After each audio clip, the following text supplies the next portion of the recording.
Hello, welcome back to another edition of the I'm Always Red Sports Podcast. I'm your host, as always, the Mouth of Michigan, Rob Bendyka. With me, as always, my co-host, the Merc Zone, Mike Merkel. I'm here. He's here. We're ready to go. Lots of stuff to go over this week, Mike. Let's just jump right into it. Money in the Bank is this upcoming Sunday. It's usually, it's May 9th or 10th or 10th, whatever. Yeah. Don't scare me like that.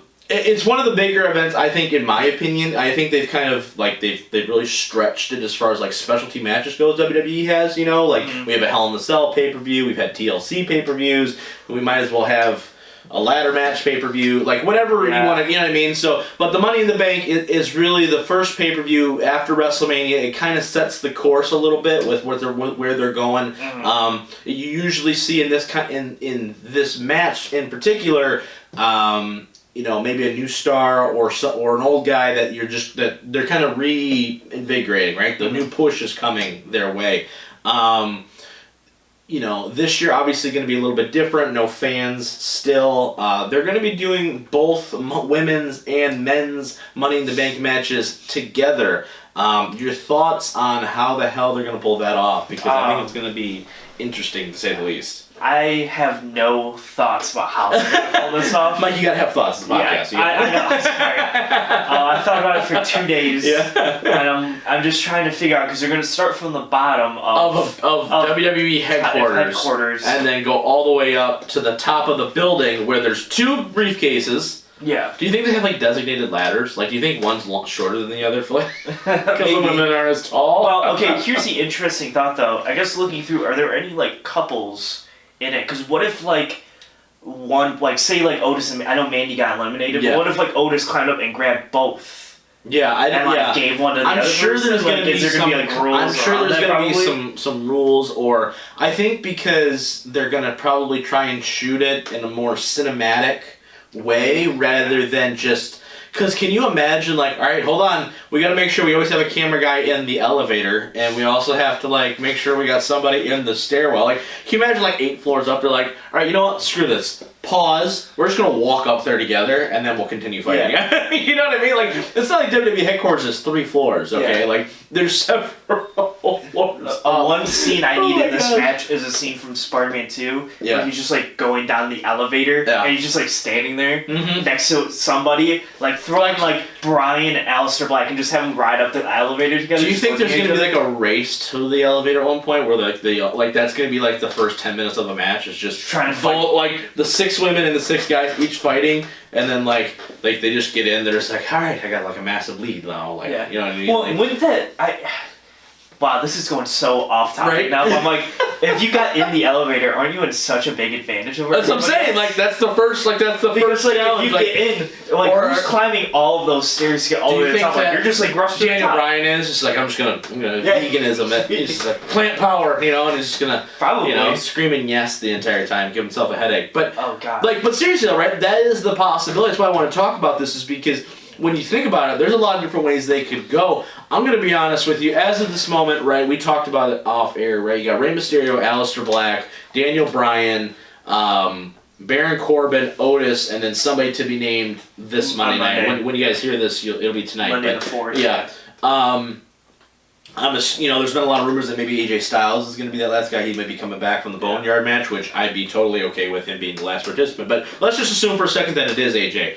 I don't really love the guys in this men's Money in the Bank. I always like when the Money in the Bank match has several guys that I think have a legitimate chance of winning, or I like the fact that the Money in the Bank briefcase allows WWE to elevate a new star. You know what I mean?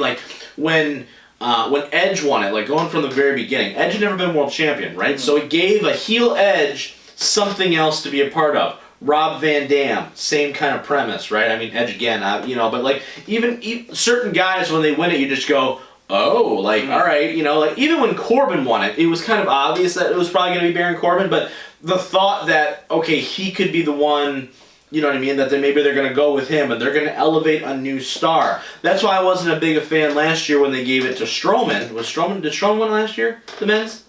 I think, I don't know. I can look, right? But I don't know. I think he did.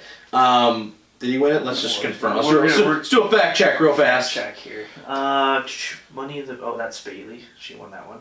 Brock Lesnar won last year. Oh, yeah. 2 years ago. 2 years ago was Brock. Okay. Anyway, oh, boy, let's bring back bad memories. But whether it was Brock or Braun, like when Braun won it, it was just kind of like anticlimactic. Like I feel like there are certain guys that need a Money in the Bank win that's the catalyst to kind of get them up into the main event level. Mm-hmm. Where there's other guys that I just don't see. Like I think Daniel Bryan at any point in time you can put in the main event and everybody goes, okay, he's been world champion enough. He's gone through enough phases without his career where he's done it. Rey Mysterio, there is no reason why Rey Mysterio should be in this match outside of him just being a high flyer. Like he's been world champ. He's not at that level anymore, in my opinion. Like I don't think Rey Mysterio is somebody where he's a must-see talent anymore. Like, Baron Corbin, it is what it is. Otis, I'm not even going to hit on that. Aleister Black right now and possibly AJ are the only two guys that I think could win this. But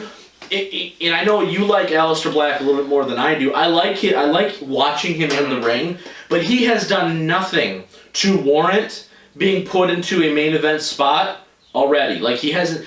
Beating Bobby Lashley is not a feather in the cap. You know what I mean? Yeah. And if his run on the main roster is anything like his NXT Championship run was, where it was just kind of there. He loses it on an NXT TV taping to Ciampa, and then we were rolling.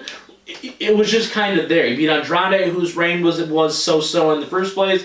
He didn't I just feel like Aleister Black is the guy that everybody goes, wow, he's really good, but they don't know what to do with him. And I just never feel like he hits a home run when it comes to storyline. Not necessarily matchmaking. Like his match with Cole was awesome. His matches with Velveteen Dream were awesome. Yeah. But how much of that was a byproduct of the guy he was in the ring with, too? That is true. What are the odds, if we're going to say hypothetically it's not AJ, that it's an NXT guy that someone gets called up? Oh, boy. Now, that would add a level of intrigue for me, right? Like, I thought Ziggler should have beat Otis on SmackDown, quite frankly. I just straight up. Like, that's a guy for me where Ziggler's kind of been hovering around the main event scene. That's a guy that I would go, he wins Money in the Bank, okay. Now we're really gonna go with Dolph. Like he's won it before, we're gonna really go with Dolph. Yeah. But obviously that didn't happen. I think that would be probably, it depends on the guy though, right? I think the worry with that is it's almost like if you call them up and they win that gauntlet match, they almost have to win. Yeah, right. And then it makes it very predictable. Right. But I think that again, with this cinematic way though, I think there's ways. So hypothetically, let's throw out Velveteen Dream, right. gets called up. He wins it, and he loses his NXT match. Yeah, and he loses the NXT match on Wednesday, so he's out of NXT now. Right. He goes into this match. I think there's a way that you can have it where a woman pulls their briefcase and then gives the men's one to somebody else. There's a lot of different ways, So Velveteen can look like he can almost get there, but not get there, but lose in a way where it's not as I guess you can't. You don't look bad at all. No, I understand what you're saying. But there's ways to get around in this match too. You can protect people because there's no pinfalls, right? Yeah. I just recently watched the 6-way ladder match for the North American title, the first match ever when Cole won it. Right? They did such a nice job of making it feel like at any point in time any guy could have won that match. Yeah. You know what I mean? There was 6 guys. You didn't know where they were gonna go. I feel like I can write off a couple people in this men's match. And I'm going to be honest with you, I think the women's match is more stacked as far as where everybody's kind of at than outside of Shayna. Shayna's, I think, is, obviously up there. But, I think that, and we talked about this earlier, just kind of segueing from the men's to the women's here, Shayna's kind of the outlier, but everybody else is kind of grouped in together. I mean, Asuka is still what she is. Everyone's still hoping that they finally just give her a proper run. Mm. But, who's your favorite in that match? Because I think that's more of a pick-em than the men's is. I'm gonna go. Oh, jeez. Because I don't know if Shayna wins it. Because I don't think Shayna wins it. Because I think Asuka could, just because they are loving what she's doing on the empty arena shows. Yeah. But I don't know if they're going to give her that. I feel weird saying. I feel like a Lacey Evans. That's kind of where my thought because was. Because or maybe a Nia Jax. Yeah, I'm saying Nia Fox. Yeah, I don't like Nia Jax, but I guess if she won, I would be I wouldn't hate it if she won, but she's kind of there. But Lacey Evans, I could see her as the heel win it. And she's a face now. Or she remember that? Yeah. But she wins it, and she kind of just holds it for like 6 months. Yeah. And then randomly at some like Hell in a Cell or whatever show, she just like cashes it in whenever they need it to. Yeah. And like that's how she gets her first one, and it would make sense for me. I feel like my problem with Shayna winning would be you're supposed to be this badass. You're supposed to be the badass. You walk into the Rumble, the badass, like should have won the Rumble. Should have won the Rumble. You lose the Rumble to Charlotte, and then you go into Mania and you're beating the crap out of Becky every single week, and then you lose to Becky. So now the way you're gonna win the title is by winning Money in the Bank and cashing in when Becky like breaks her leg or something, and that's how you beat her. Right. And it's like you didn't really actually beat her though. Right. Exactly. And you're supposed to be the badass. The two biggest women on the show.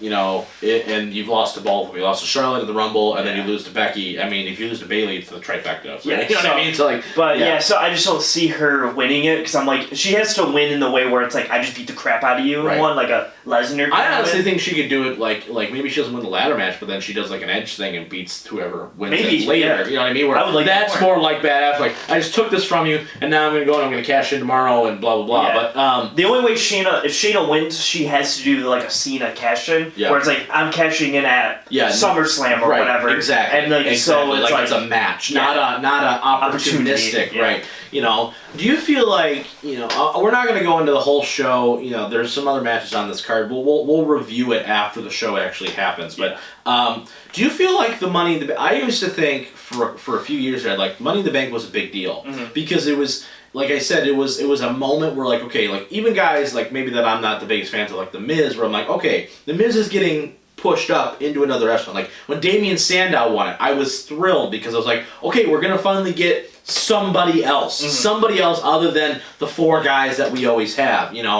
But I also feel like as the years have gone on, we've seen Orton, we've seen Cena, we've seen Brock, Strowman. Like I want somebody to take this and run with it in a way that hasn't happened in a long time with this. And I feel like the Money in the Bank, the value of it is really, really diminished. What are your thoughts on that? I think I say the same thing with every pay-per-view with like a gimmick match entitled to it. Like TLC, I think that match has gone down. Hell in a Cell, I think that match has gone down. Because I feel like before you would have all these matches where like once a year, but like you never knew when it was gonna. It was just like the third match. You needed a feud to justify Hell in a Cell, right? It's the pay-per-view. Or you need a feud to justify TLC. Right. Where I was just like, we're just gonna have this random Hell in a Cell match because the pay-per-view is coming up. Right. Where at first, and those examples that you had at first were like The Miz won like the first Money in the Bank show. Right, yeah. Well, ever, SmackDown, there was a Raw. Or whatever. Or Damien Sandow won like the third or fourth one. But now like you're doing it every single year. It's just like,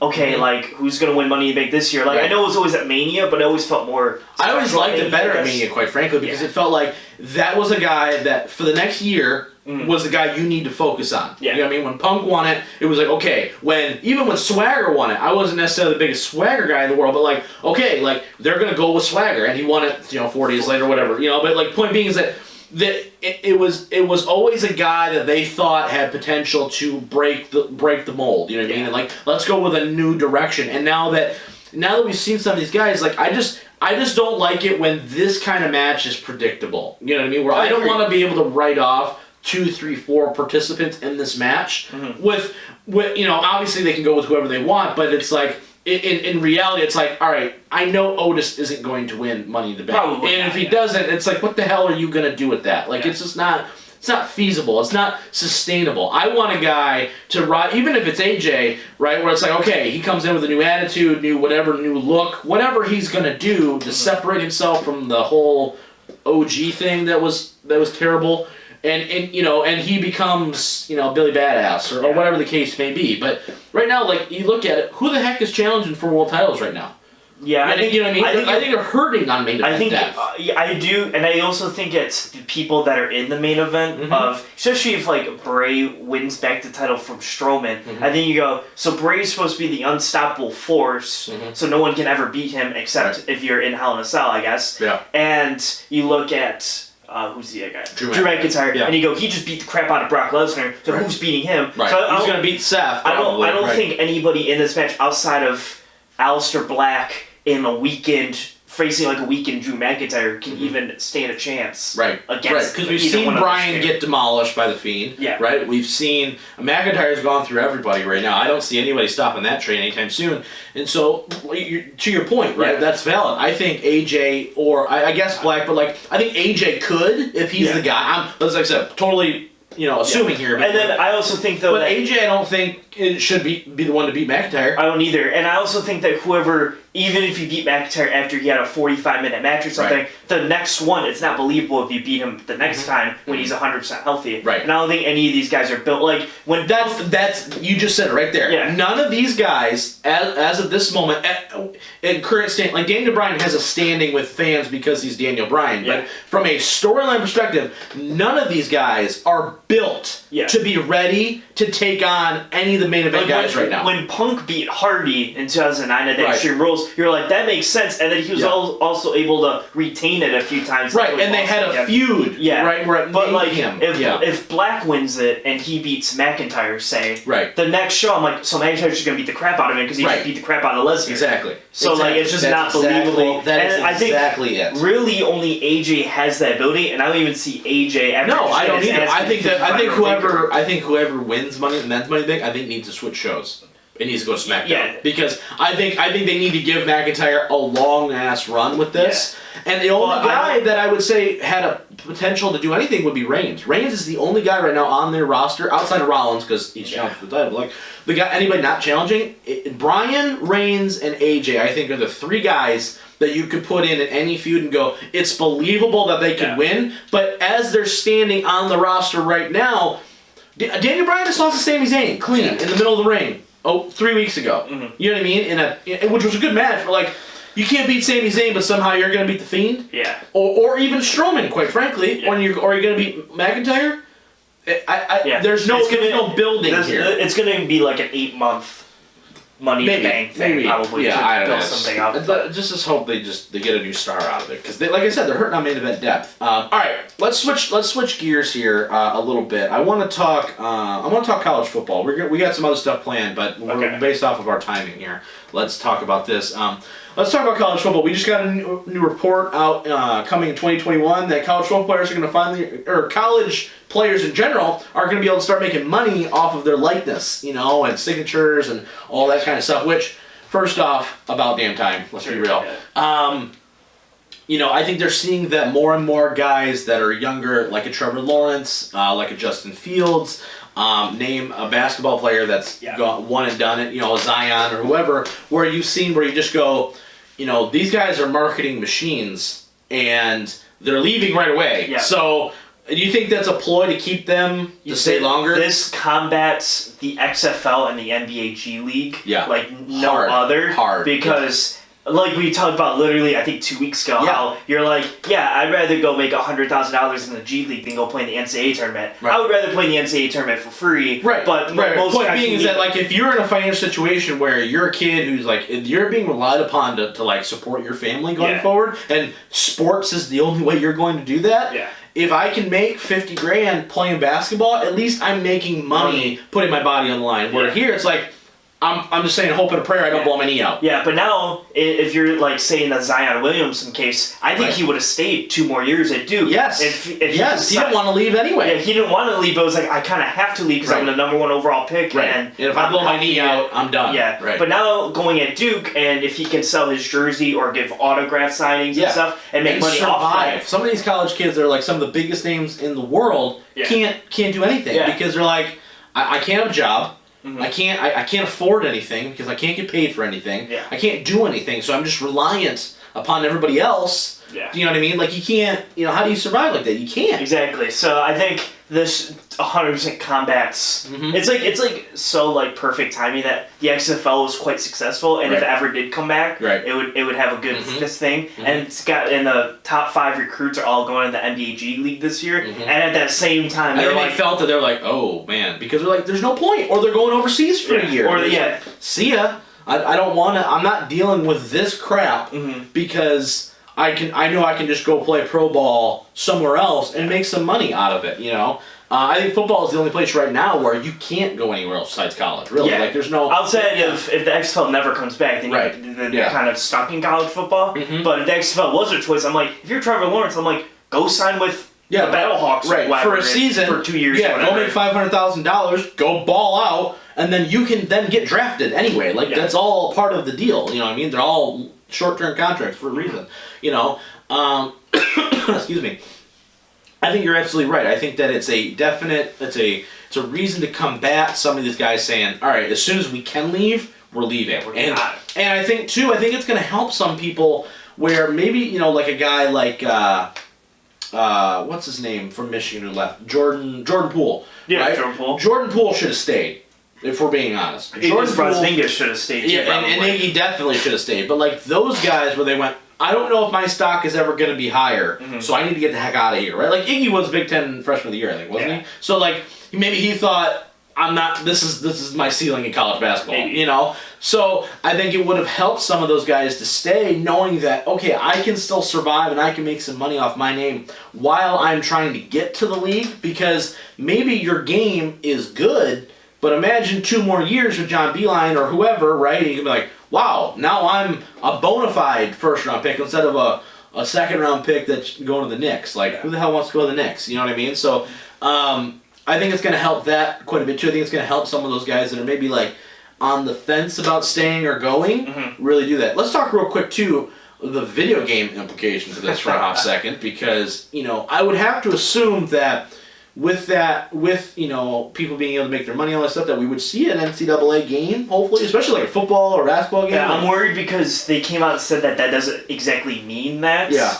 But I'm hoping that it like would lead to that kind of, you know what I mean? Because, I mean, I miss NCAA football. Yeah. Desperately. A lot. My goodness. What has it been, like 6-7 years since we had one? Since 2003. Yeah, 7 years. 14? Yeah. Oh, man. Yeah, I really miss NCAA football, like, a lot. I know it's just going to be Madden, but it's Madden with the college aspect of it, just like the ranking system. Yes, exactly. Where I never have a lot of control sometimes. Yeah, like I'm like the recruiting was whatever. I never recruited. That was a lot of work. Yeah, and I'm not about to do all that. But some people are really into that part. But like getting to like play like if you get to control Michigan's team, you get to play like schedule like Alabama in week 1, and then you play through the whole season. It's a lot of fun to do. Yeah, for sure. Yeah, I mean, or you know, you take a team like a Western, like we did. Yeah, we took a Western team and made it okay. Yeah, we're awful. We won the Rose Bowl, it's fine. But the point being though is that you get to see that, right? And you know, some of the recruiting stuff is kind of like drafting and doing all that. Like a lot of people still play the last version of NCAA because they like the game as much as they did. You know what I mean? It's not. And so being able to have that, you know, some of those options would be really, really nice. But it's something to keep an eye on.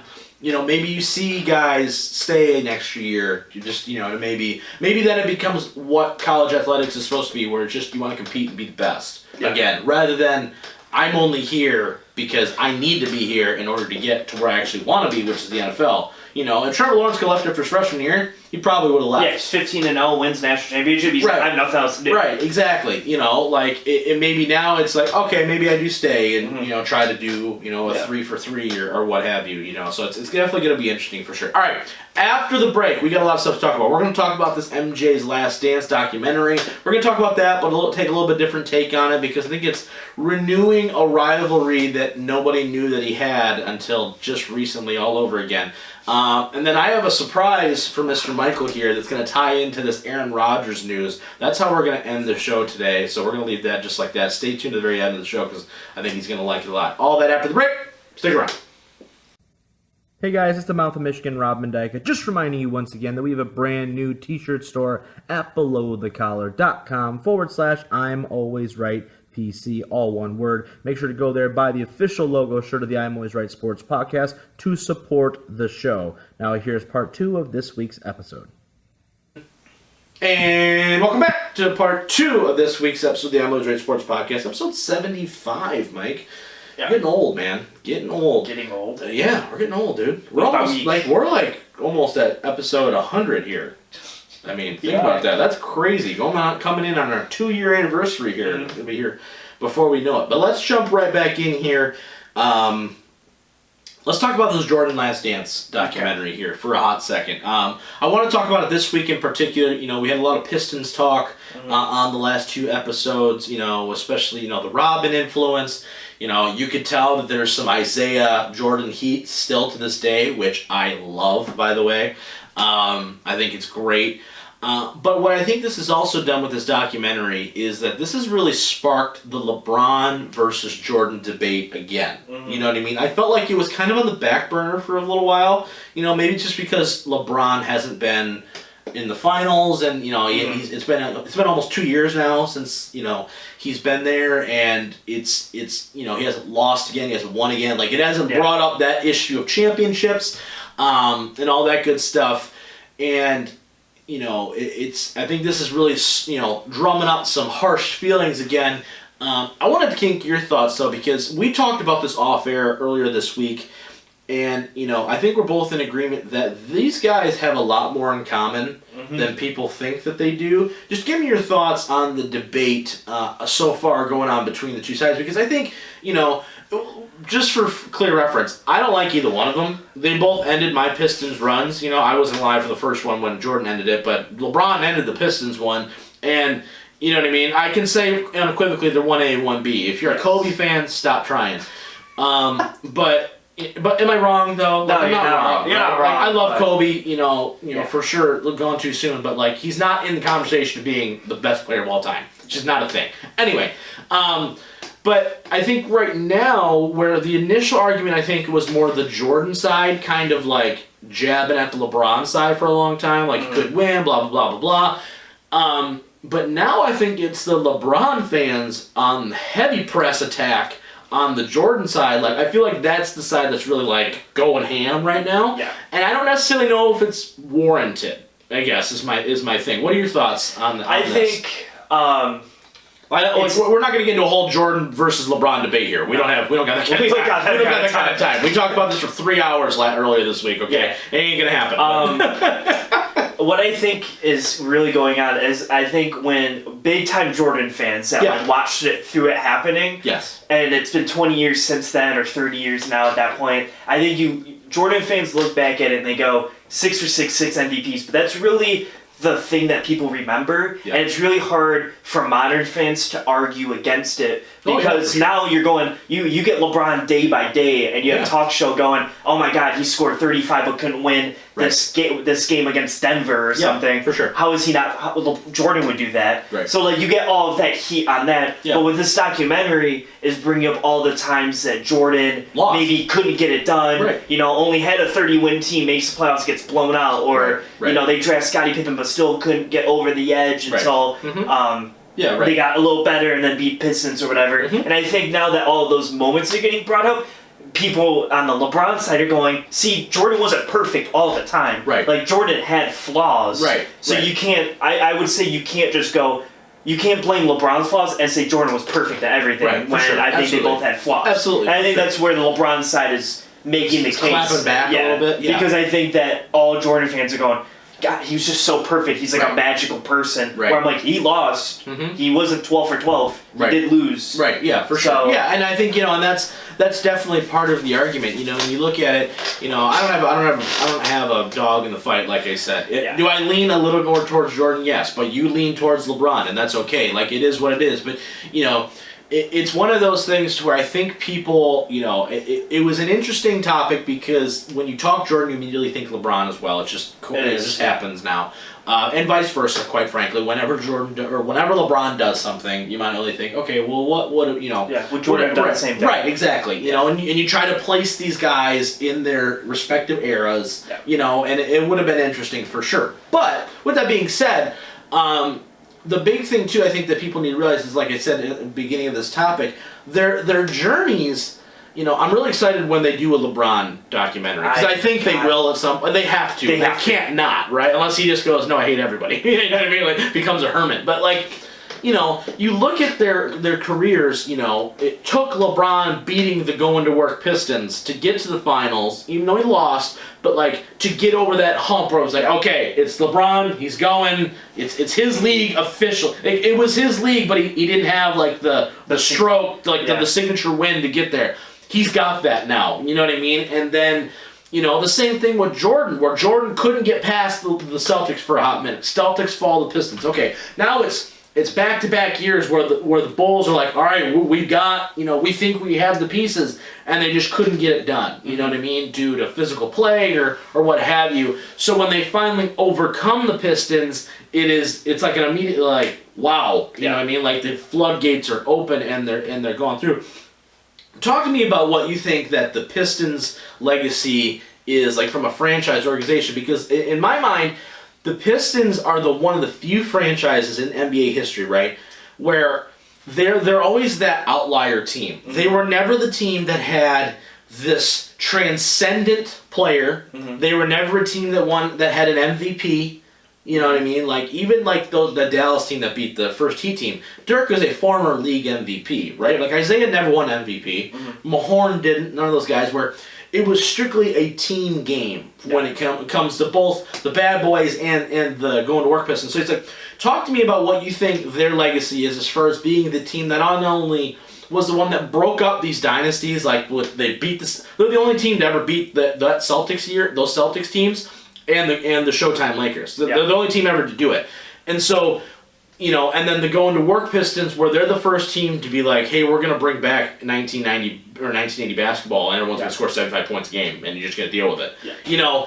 Talk to me about what you think their legacy is as far as being the teams that not only broke up franchises and runs, like as far as like dynasties, whether it's the Lakers or whoever, and being the team that had to be the roadblock for the two biggest stars in the sport to have to overcome. Yeah, I think they'll always be remembered as just great teams that eventually got beat by the best player in that generation. Right. And I think when you can look back, I think those are the reasons why today's game is so, like, you need stars. Mm-hmm. Because I don't think you can do it where you just have five very good good players. Like, you need... Chauncey was not an MVP. Rip Hamilton wasn't an MVP candidate. I think you see that where I think basketball has always been a star-driven league. Absolutely. And I think it always will be because of five guys, their face and their likeness and everything. Yeah. And I think when you look at it, I think if they had that one guy who was just the shining piece above everyone else, I think they could have gave the Bulls a run for their money a lot longer, or they could have gave LeBron. LeBron may have had to leave earlier or whatever than they did, because I don't think he would have got through them by himself. Right. But because LeBron and Jordan were just so great, they were the only two guys I think maybe ever that could have overcame that team by themselves. Right, for sure. I would say that the Bulls, you had Scottie also with you, but you did it relatively, Jordan did by himself. Yeah. And LeBron really probably did it by himself in that 45-point game that really kind of put the nail in the coffin. Yeah, well, put LeBron on the level where everyone was like, there's a lot of potential, like he's going to be up there, and then it went, oh, maybe he's there. I think the 45-point game in that game 5, you just go, that's kind of the nail in the coffin, and LeBron's kind of there now. Right. And I think both guys had their moment, and I think that's why. Well, Pistons will always be remembered as great teams. But they were the gatekeepers to be like, all right, before you take this league over, you need to get through us first. Right. And that's what it is. And that's something that's very interesting that I think a lot of people forget. We could do the LeBron Jordan topic forever, literally forever. Probably. We could have people on here for days, and we could do a whole telethon about it. I'm sure everyone's got an opinion, but it's just interesting to kind of reflect back on those Piston teams and being like, wow, they were the ones that were the stopping between the next guy taking over. It's I'm waiting for the next guy to take over so we can win another championship. Sidebar, going to work Pistons should have won 3 championships, but we're just throwing it out there. Should have won against the Spurs the next year and should beat the Heat, but we're not talking about it. I'm a little salty, even to this day. That's fine. All right, I got a surprise for you, Mike. We talked about a couple weeks ago, we did status of the quarterback position in every team, right? And what you liked and what you didn't like, right? Since that episode, and I know it's weird to think about, we've had a lot of changes in that department, okay? In that position. So what I'm going to do now is I'm going to give you a name, right? Okay? I'm going to give you a name, and these are all guys that have switched teams. Okay, these are all guys that have switched teams or are in some sort of controversy, aka Aaron Rodgers. I'm giving you that one. We're going to talk about it in a second. Okay. But whether it's rookies, guys that have switched teams, whatever, right? What's their saying, and what are your thoughts about their new standing compared to I'm not going to say rank Andy Dalton. Like that's not what I'm saying, but I'm saying like where is his career outlook? Where do you see like you know what I mean? Like, so let's start with the first one that comes right to mind.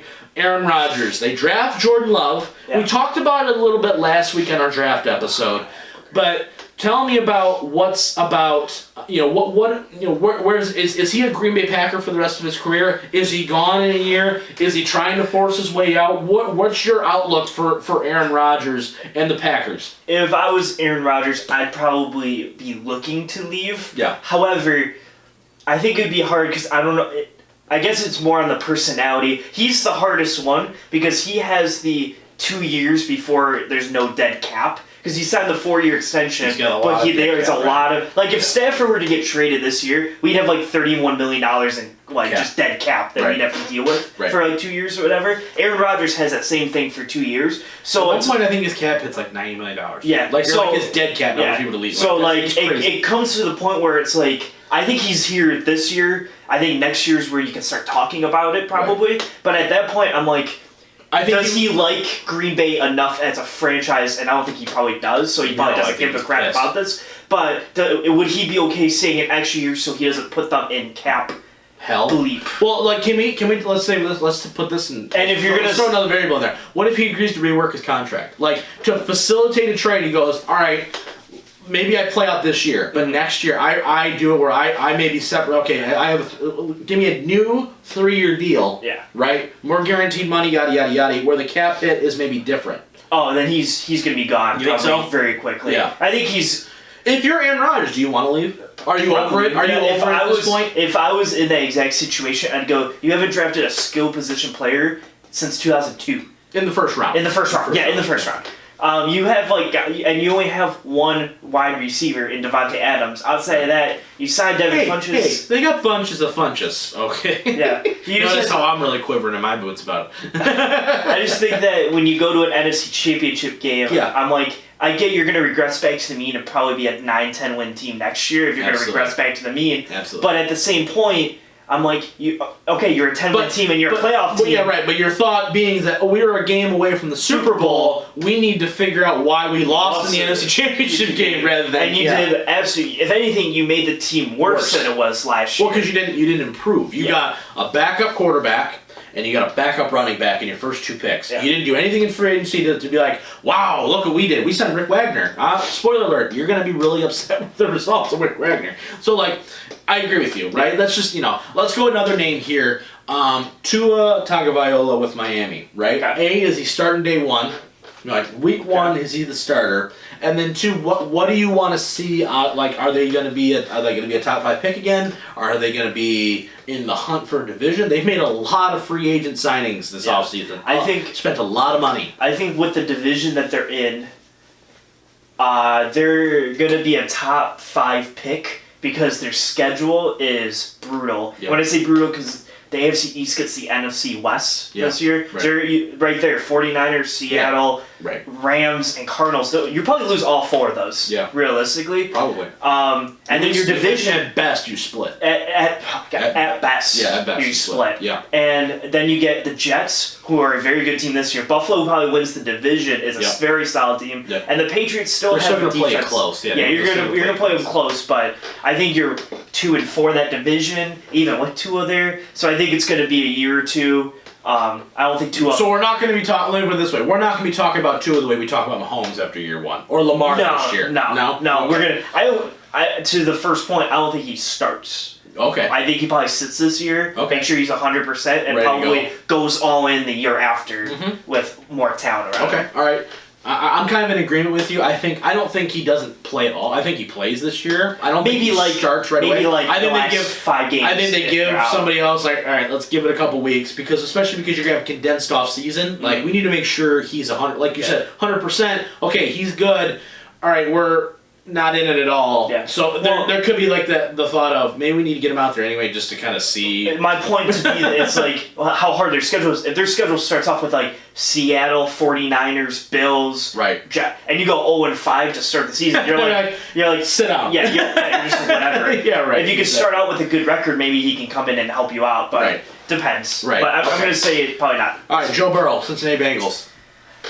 What do we talk about? Is he going to be the next? Is he going to be the next guy? Let me put it that way. Like, I'm putting that on him because you're the number 1 pick, right? You're supposed to be the guy. You know what I mean? Now, is it going to be a Lamar type of like, oh my gosh, I can't believe we wanted to make him a wide receiver? But is it going to be that, or is it going to be a little slower roll? I think he's I think he's going to play better than the team will be. Yeah, is how I'm going to put it. Okay, is because his numbers will be good. Yeah, maybe he's not going to be outstanding his first year like a Mahomes. He's not throwing 6 touchdowns the first 5 games or anything. I think he's going to have a high interception number this year. He probably will, and I think that counts to the teams that are very good. And you can't equate like if they go 3-13 this year or whatever. You can't go, man, we messed up on Burrow. LSU's whole offense got drafted. I know, or signed a free agent, or it's all on it. When we talk about this college football, LSU is.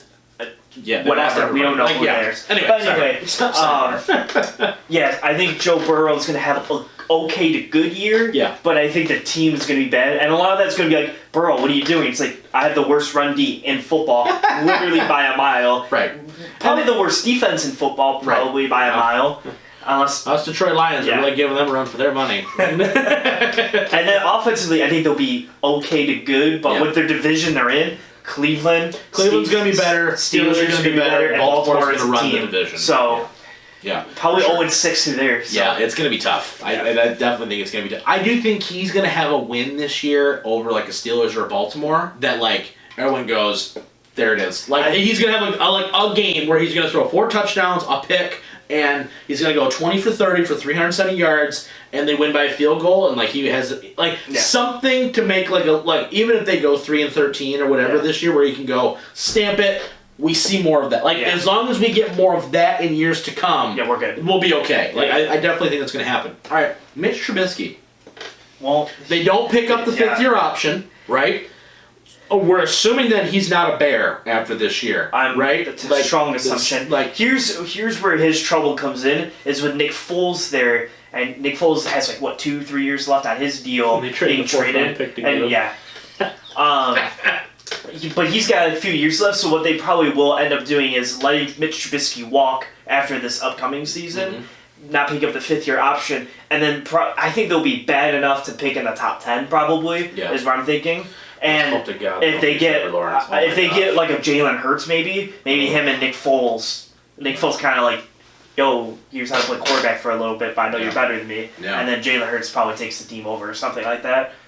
You think so? You think Hurts does? No, not Hurts. Fields. Okay, I was like, wait, he's trading? Okay, yeah, right. Yeah. Justin Fields probably takes the team over, or whoever quarterback they probably end up getting next year. Yeah. Right. Yeah, I think that is a. But I don't think they're bad enough to pick number 1. I don't think. Let's hope to God not. Oh, gosh. I mean, let's hope I guess. No, I hope they're bad. I hope they're not that bad. Let's put it that way. They can be last place and still be picking 10th. Yeah. You know what I mean?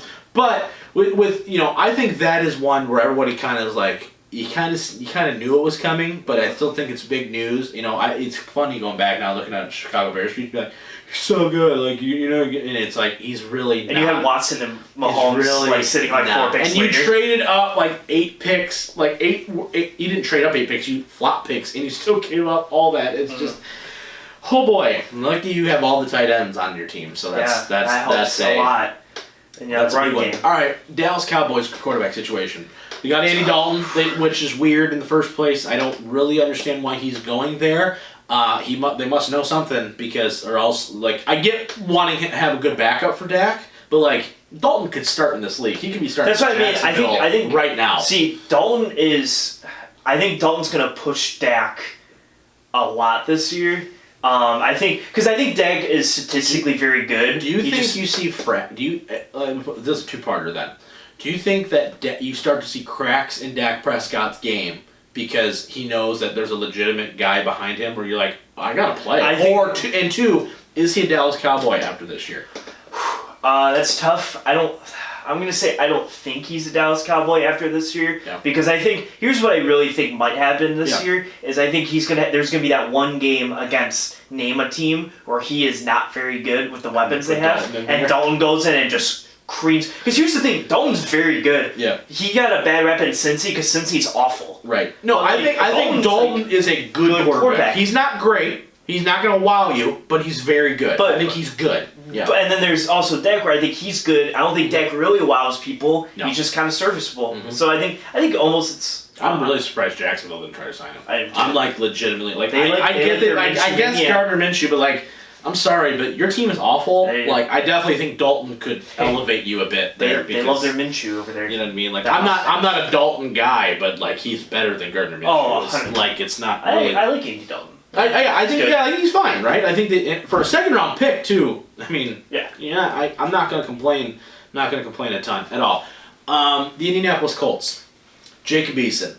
Does he play this year? Yeah. Does he play this year? No, because I think they really trust Philip Rivers. Okay, you think Rivers stays healthy the whole 9 yards? Well, I mean, I guess if you're gonna put the asterisks on. Well, I'm just saying, like if he's a pick machine, whatever the performance. I think he stays in probably at least most of the year. Yeah. But I also don't think the Colts are gonna be great this year. I think they're probably about a 500 team. Okay. In which case, I think if they're not in a playoff race at the end of the year, I think Eason comes in, plays. Then Phil Rivers with a 1 year contract is done. Eason probably is just your starter. Yeah. Okay. Jarrett Stidham. The only reason why I'm bringing the Pats, I'm not going to bring up every team here. We don't have that kind of time, but I'm bringing up certain teams that it's either a question mark at quarterback or they got a new quarterback. The Patriots, they didn't draft one, right? Everyone thought maybe it was Hurts going to be in a couple rounds, maybe Eason, big dude, big arm kind of thing. Then they maybe thought, okay, maybe they're going to take a flyer on like a Fromm, something like that. They didn't do any of that. Brian Lewerke.